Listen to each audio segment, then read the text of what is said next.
Good evening. This is Link Season Master, self-proclaimed crazy person and goofball extraordinaire. So for tonight's vlog, I'll be covering three topics actually. I'll try to keep each one a little brief, but they are a board game, a card game, and a film.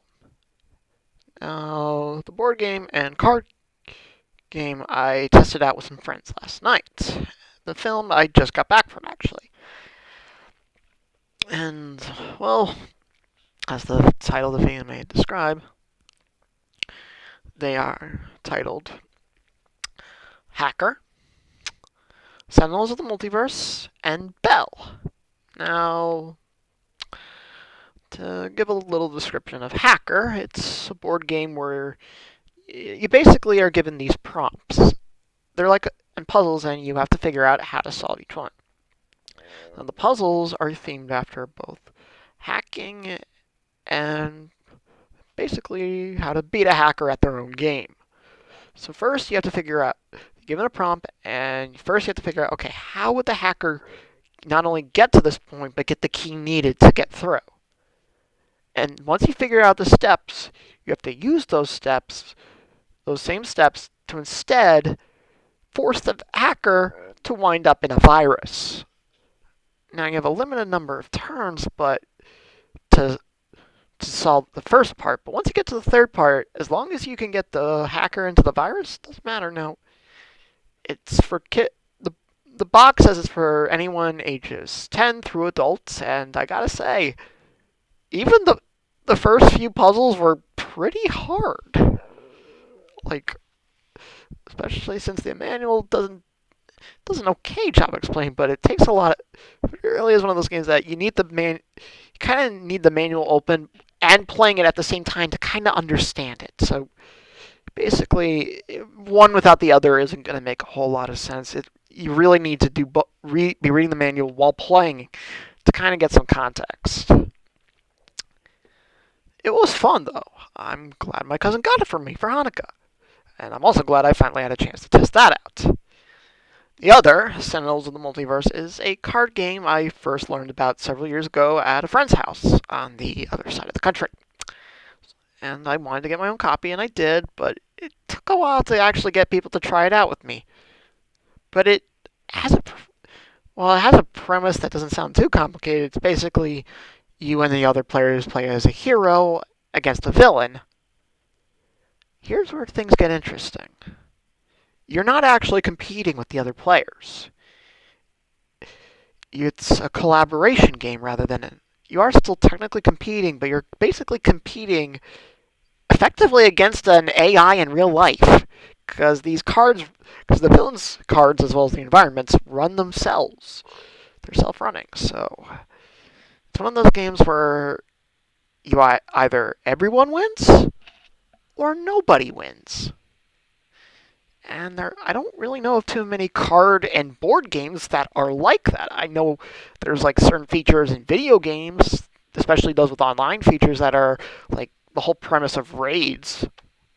But yeah, not often I see that in real life, and it's actually a really good game for teaching teamwork. It's hard though. This game is hard, even with multiple players. I haven't really taken that close a look at the instructions to see if there's a limit on how many people could play at once, because there are multiple editions, and I only have one of them. And so I think and each one comes with their own set of heroes and villains. But the way the game works is every hero, you pick one villain, and every player picks one hero, and you pick an environment.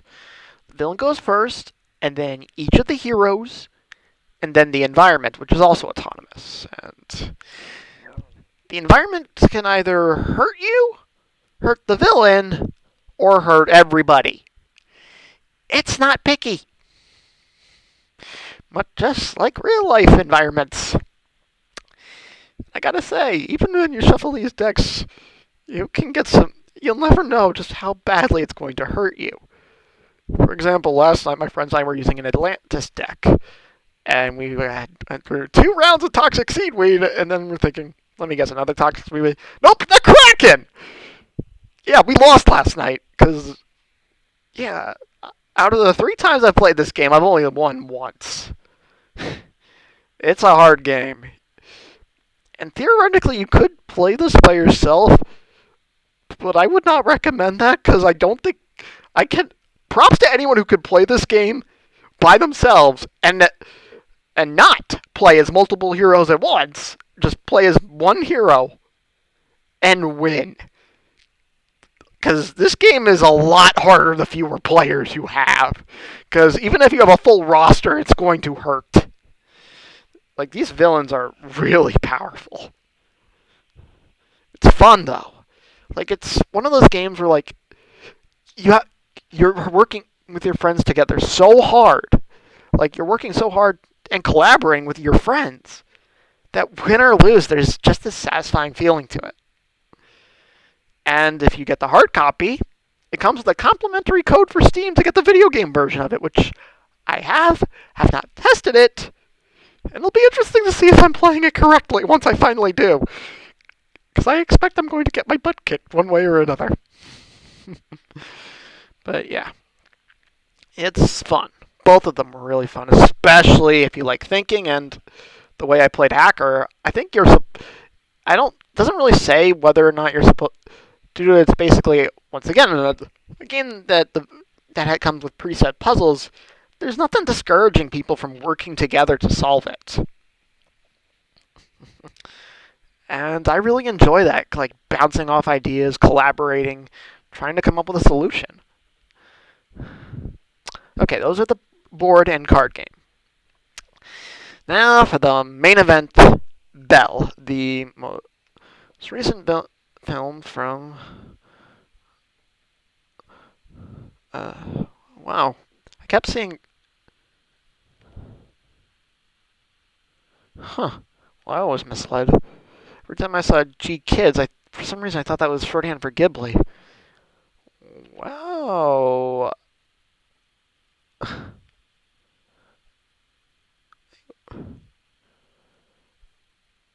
And yes, I just did some digging and should have realized why I love this film as much as I did, because same guy who directed not only The Girl Who Leapt Through Time and probably one of my favorite One Piece movies, he directed Summer Wars. And I gotta say, that is, and still is, my favorite film of all time. He also directed our war game segment of the Digimon movie for those of us who grew up in the 90s and 2000s. Because, seriously, if anything, I think his art style has gotten... The art style for this film has gotten so much better in the time since Summer Wars. I mean, it's been for a decade, but... Wow. And also pretty awesome seeing not only some voice actors and actresses I didn't recognize, but one that I've been familiar with for a long time, Wendy Lee, and one guy who I'm only really know from one other source. Paul Castro Jr., who plays Rindo in Neo: The World Ends With You. Yes, I did a vlog on that a while back before the game actually dropped. And I plan on doing another one once I've actually platinumed that game. Almost there, but still got 2 trophies I need before the platinum, and both of them required me to beat a boss on a difficulty that I clearly need maxed out stats to even stand a chance at some of these difficulties. Because having high enough HP and defense is not enough. You need to be able to dish out enough damage before he can actually kick your butt. But that's a tangent, anyway. The film, for those who don't know, is not one I actually went into really knowing the premise. The title alone made me think, there's probably going to be some Beauty and the Beast aspects to this. And I was right, but not in the ways I thought. Took some cues, but it's left ambiguous whether or not the love towards these characters is either more platonic, familial, or even romantic. There are some hints that the character, at least one of the Belle, aka the main character of the movie Suzu, feels something for somebody else, but it's the story took a lot of twists and turns I was not expecting. It was really the writing itself was super strong, and wow, the music was incredible.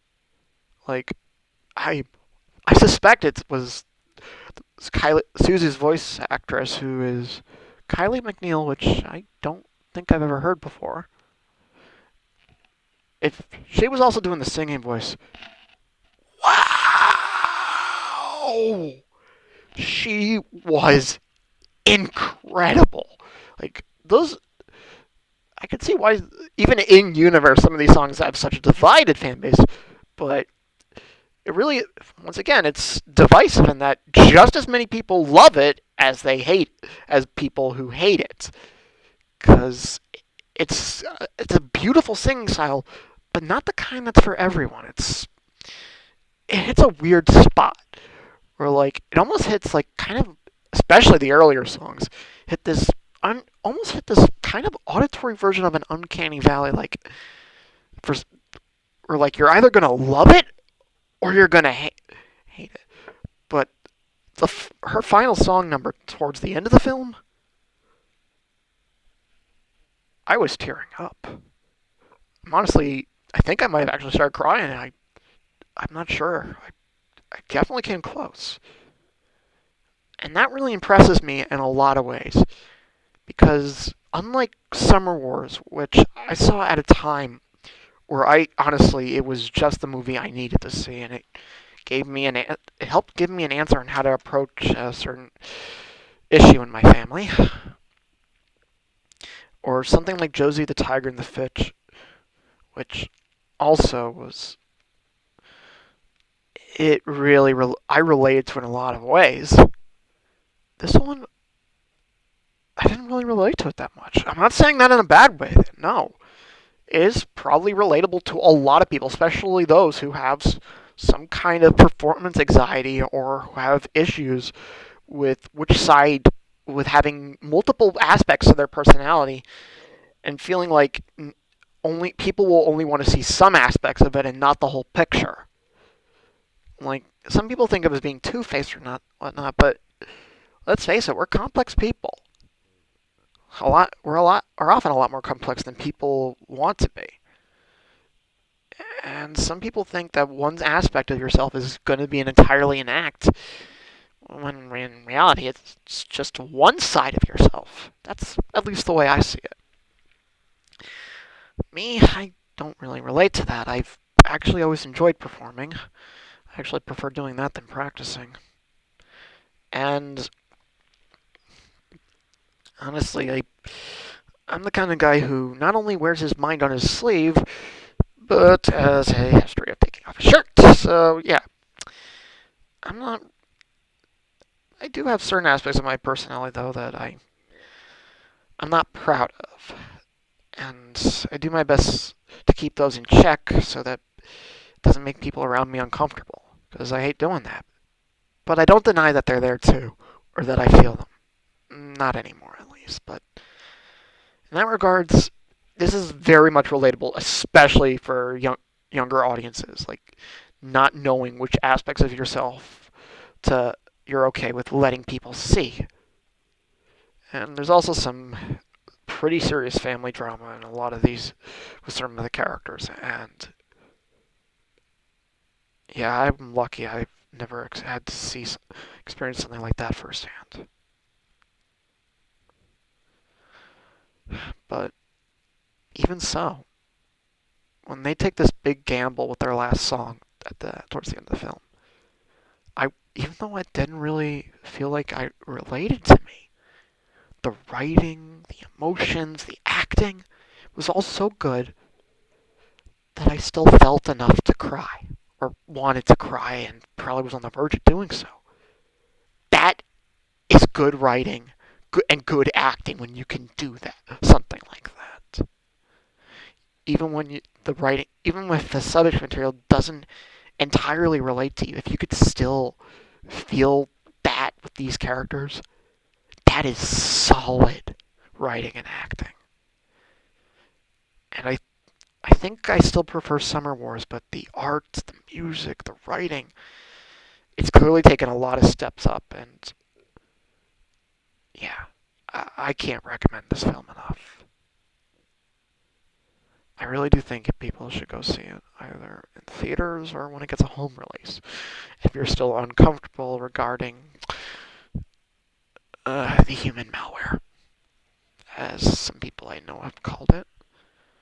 But yeah, I really do think this is both the board game, the card game, and this film are worth your time.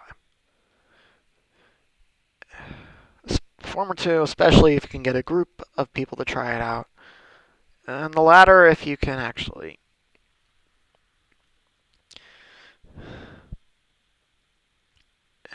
It would be a fun thing to see with people, but it is a good film to see on your own too.